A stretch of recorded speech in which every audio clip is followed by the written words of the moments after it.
मानिसहरूको बाढले मलाई भयभीत पारे, नरकका व्यथाहरूले मलाई चारैतिर घेरे, मृत्युका पासाहरूले मलाई छेके।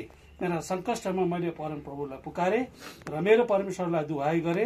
उहाँले आफ्नो मन्दिरबाट मेरो स्वर सुन्नुभयो र मेरो पुकार उहाँको सामु उहाँको कानमा पुग्यो। आमीन। परमेश्वरको यस वचन पढाइ अनि सुनाइमा हामी सबैलाई आशिष मिलोस्।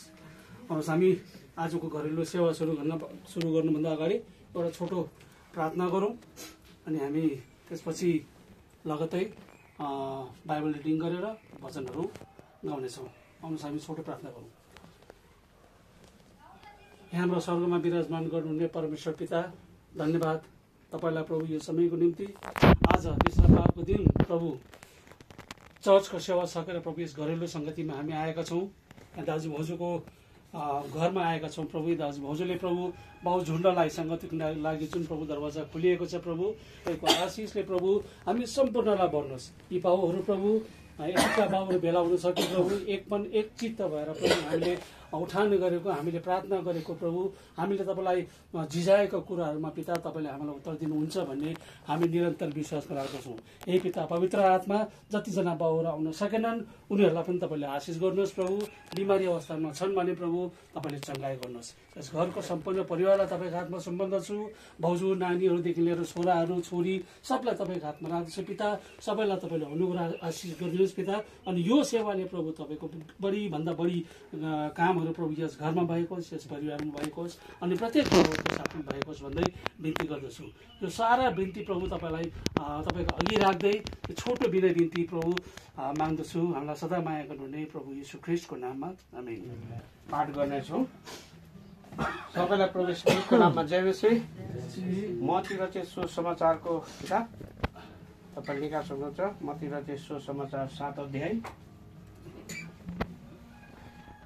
अध्यायको 7 पददेखि लिएर 11 पदसम्म म पढ्दछु।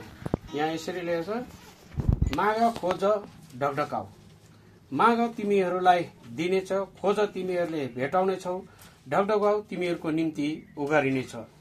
किनकि जसले माग्दछ त्यसले पाउँछ, जसले खोज्दछ त्यसले भेटाउँछ, जसले ढकढकाउँदछ त्यसको निम्ति उघारिनेछ।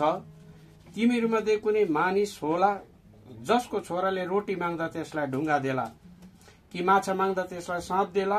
अन्तिम वचन, यसकारण तिमीहरू दुष्ट भएर पनि आफ्ना छोरा छोरीलाई असल चिज दिन जान्दछ भने स्वर्गमा हुने तिमीहरूको पिताले उहाँहरूसित माग्नेहरूलाई कति बढ्ता गरेर असल चिज दिनुहुनेछ। आमीन। परमेश्वरको वचन सुनाई पढाइमा प्रभुले आशिष दियो। धन्यवाद प्रभु भाइलाई। अब हामी एउटा कोरसहरू गाउनेछौँ।